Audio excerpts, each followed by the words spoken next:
Je m'appelle Arthur Strauss, j'ai 36 ans. Je suis coordonnateur du programme de réussite éducative à la ville de Lisieux.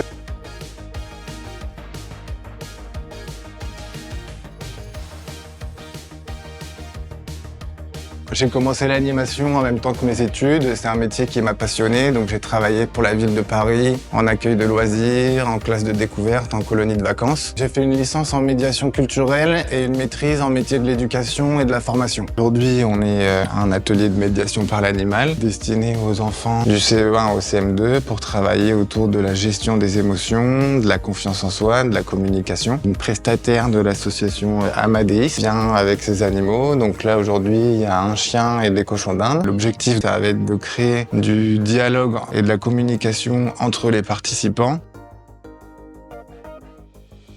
Alors j'ai commencé en septembre 2020 en tant qu'animateur et référent périscolaire. Donc moi j'avais aussi travaillé auparavant dans le social. On accompagne les Lexoviens entre 2 et 16 ans sur les axes de la scolarité, de la parentalité, de la santé. Moi, je rencontre les familles dans un premier temps pour identifier les besoins. C'est souvent des partenaires éducatifs qui nous les orientent. Ça, c'est pour vous. C'est un petit guide qu'on avait fait l'année dernière. Le programme de réussite éducative, il est financé par l'Agence nationale de la cohésion des territoires et par la ville de Lisieux. Et la ville de Lisieux, depuis le 1er janvier 2021, elle a pris la décision de l'étendre à tous les Lexoviens. Ce qui me plaît le plus dans ce métier, c'est la diversité des tâches parce qu'une journée fait pas l'autre et c'est tout le temps des choses différentes, des imprévus. Donc ça me plaît beaucoup. Ce qui me plaît également, c'est de pouvoir accompagner les familles, de voir l'évolution des parcours et de trouver des solutions.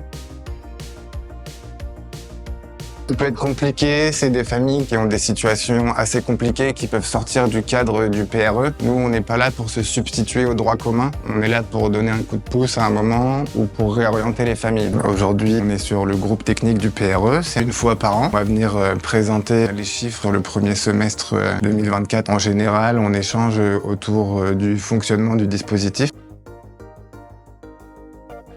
Il y a notamment une action où on travaille beaucoup avec les enfants de maternelle sur le développement du langage et on a repéré qu'il y avait beaucoup de listes d'attente en libéral pour la prise en charge en orthophonie et on a pu mettre en place avec l'orthophoniste avec qui on travaille une 12aine de séances.